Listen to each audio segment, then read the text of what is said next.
There's a good chance the coronavirus will never go away.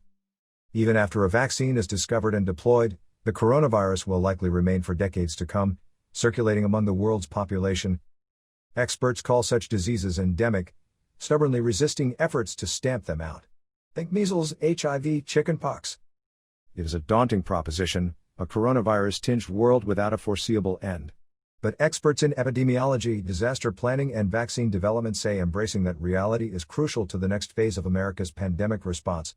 The long-term nature of COVID-19, they say, should serve as a call to arms for the public, a roadmap for the trillions of dollars Congress is spending, and a fixed navigational point for the nation's current, chaotic state-by-state patchwork strategy.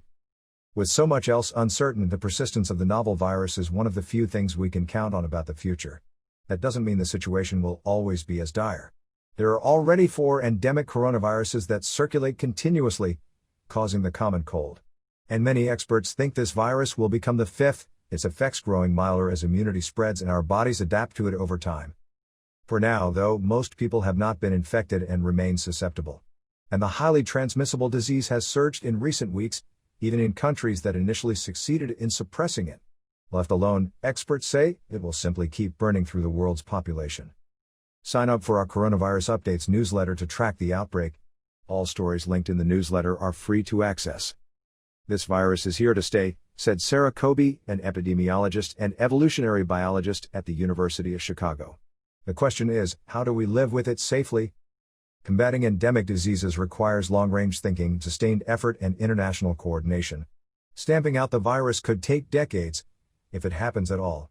Such efforts take time, money, and, most of all, political will.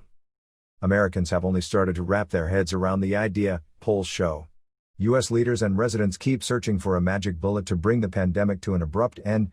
Drugs that show even a hint of progress in the petri dish have sparked shortages. The White House continues to suggest summer's heat will smother the virus or that it will mysteriously vanish. A vaccine, while crucial to our response, is not likely to eradicate the disease, experts say. Challenges to vaccination are already becoming clear, including limited supply, anti-vaccine opposition, and significant logistical roadblocks. Meanwhile, some states are rushing headlong into reopening their economies. Even those moving more cautiously haven't developed tools to measure what's working and what isn't, a crucial feature for any prolonged scientific experiment. It's like we have attention deficit disorder right now. Everything we're doing is just a knee-jerk response to the short term, said Tom Frieden, former director of the Centers for Disease Control and Prevention. People keep asking me, what's the one thing we have to do? The one thing we have to do is to understand that there is not one thing. We need a comprehensive battle strategy, meticulously implemented. People also keep talking of returning to normal, said Natalie Dean, a disease biostatistician at the University of Florida. But a future with an enduring coronavirus means that normal no longer exists. As we find different ways to adapt and discover what works, that's how we're going to start reclaiming parts of our society and life, she said. An urgent intermission. America now finds itself in a moment of transition. Infections are declining in some states, even as they rise in others with worrisome emerging hotspots. What's missing during this interlude, experts say, a sense of urgency. Arriving at this moment of transition required countrywide shutdowns, soaring unemployment, and devastating blows to our economy and mental health. All that effort was supposed to buy us time to think, plan, and prepare, said Erwin Redlener, director of Columbia University's National Center for Disaster Preparedness. What's concerning is that I don't see any signs the federal government has learned any lessons and is doing anything differently to prepare for the next waves, he said. Leaders desperately need to shift their response from short-term crisis management to long-term solutions, he and other experts say. Communities should be thinking about installing doors that don't require grasping a handle, and re-engineering traffic signals so pedestrians don't have to push crosswalk buttons, said Eleanor J. Murray, an epidemiologist at Boston University. In coming years, robots and automated lines could become ubiquitous in meatpacking plants, which have experienced some of the country's worst outbreaks. Families may have to make diagnostic tests routine ahead of visits to grandparents. Once mocked office cubicles of a bygone era may become the rage again, replacing open floor plans now found at many companies. Paid sick time might become a necessity for jobs of all types. And heading to work while under the weather may no longer be seen as an act of admirable American can-do spirit but instead a threat to coworkers and the bottom line. More immediately, states should be using this time to craft quick response systems and protocols. With hundreds of cities and counties reopening, think of each as a mini laboratory yielding valuable data on what will work against the virus in coming years. But most still lack the tools to capture that data, said Kobe, the University of Chicago epidemiologist, whose models have been used by Illinois leaders. The metrics being employed by states remain crude: daily number of deaths, hospitalization rates, and confirmations of cases long after people show symptoms. All lag behind the actual transmission of the coronavirus by at least 1 to 3 weeks. We desperately need better data and fast. It blows my mind that we still don't have it, Kobe said. What's needed are more sophisticated testing strategies, say experts, that could serve as canaries in the coal mine, increasing our speed and ability to detect surges in the virus. States could select certain populations or areas to test extensively. They could establish a handful of sites that test only patients who have developed symptoms in the last 4 days, to increase sensitivity to sudden increases in transmission. You need testing strategies that allow you to put on brakes quickly enough to stop surges, said Kobe, who has pleaded with state leaders to implement such strategies. Another idea researchers have proposed is universally testing pregnant women to measure the asymptomatic spread of the virus among people who have been infected but don't show symptoms. Women could be an ideal sample testing population because they already visit hospitals for delivery and maternity checkups. One hospital in New York tested every pregnant woman who came in to deliver and found 15% had the coronavirus. Most of those testing positive, 88%, showed no symptoms, a sign of how crucial such testing could be. Living long-term with the virus also means addressing the mental health effects.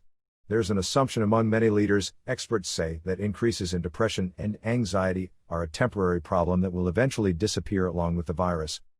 But for some people, the trauma, fear, and stress will accumulate and fester like a wound if left unaddressed, said Paul Joanfrido, president of the advocacy group Mental Health America. The psychological recovery is going to be as important as economic and logistical parts of this. Prevention always sounds easy. America's yearning for a quick fix has turned in recent days toward a vaccine, now being portrayed as a solution that will quash the virus once and for all. But the world has achieved that only once, with smallpox, a measure of just how difficult it is for vaccines to wipe out diseases. And it took nearly 2 centuries after the discovery of a vaccine, and an unprecedented international effort, to vanquish smallpox, which stole hundreds of millions of lives. Eventually, many experts believe this coronavirus could become relatively benign, causing milder infections as our immune systems develop a memory of responses to it through previous infection or vaccination. But that process could take years, said Andrew Neumer, a University of California at Irvine epidemiologist. Marnie Graham, deputy director of the federal government's Vaccine Research Center, said emerging plans for vaccination are already stretching as far out as a decade. I'm thinking about things in different stages or eras, Graham said. We had a discussion this morning about what can be ready before this winter of 2021, what could be ready for 2021 to 2022, and what kind of regimen or vaccine concepts would we want after this has settled into a more seasonal virus. The success of those vaccines will hinge on distribution, a complicated, logistically fraught process. In the first few years of a vaccine, global demand will far outstrip what manufacturers are able to supply. Roughly 60 to 80% of the world's population needs to be inoculated to reach herd immunity, that point when enough people have become resistant to a virus that it has difficulty spreading widely. Without international agreements worked out beforehand, the short supply could devolve into bidding wars, hoarding, and ineffective vaccination campaigns. In the United States, the crucial job of distribution will depend on federal and local health departments, which have already shown signs of limited capacity and competence amid this pandemic. As a preview to the chaos that might ensue, the U.S. government's rollout of the first and only treatment for COVID-19, remdesivir, has been described by hospitals as confusing, unfair, and lacking transparency. We also assume that everyone will want the vaccine because of the devastation this virus has caused. But that's a big assumption, said Howard Koh, a top U.S. health official during the 2009 H1N1 flu pandemic. Prevention always sounds easy, but it's not. America already has vaccines for measles and the seasonal flu, which can be deadly, and yet the healthcare system struggles every year to convince people to get those shots. Looking further down the road, many top experts believe it's critical that U.S. leaders start planning for the next pandemic now, even as they contend with this one, because of the short attention span and lack of political and public support for preparedness the country has shown in past decades. We've seen this story so many times before, Koh said. As soon as the crisis is over, people will go back to whatever is the new normal and they will move on. Our future selves. The struggle to get people to think long-term, of course, is not new to public health. We know that smoking can kill us, yet it is still responsible for 1 of every 5 deaths in the United States. The problem is people putting the present ahead of the future, said Frieden, who led the CDC from 2009 to 2017. To bridge the divide between present and future, the CDC launched an ad campaign during Frieden's tenure in which former smokers showed in graphic detail the consequences of lighting up: the removal of their jaw, having to speak through an electronic voice box, the emotional devastation to their families. The campaign caused more than 16.4 million people to try to quit smoking between 2012 and 2018 and about 1 million to quit for good, the CDC estimates. We found a way to show them their future selves, said Frieden, now president and CEO of a health initiative called Resolve to Save Lives. The challenge in this pandemic is few such shortcuts remain to push U.S. leaders and the public into forward-thinking actions. The CDC has been sidelined by the White House and blocked from holding public briefings. Meanwhile, the Trump administration has made clear its priority is restarting the economy. Increasingly, leading experts believe many Americans won't make the shift toward long-range thinking until the virus spreads more widely and affects someone they know. It's like people who drive too fast. They come upon the scene of an accident, and for a little while, they drive more carefully, but soon they're back to speeding again, said Michael T. Osterholm, director of the University of Minnesota's Center for Infectious Disease Research and Policy. Contrast that with people who have lost someone to drunk driving, he said. It mobilizes them and becomes a cause for them.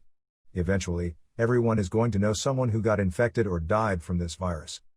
That's what it may take.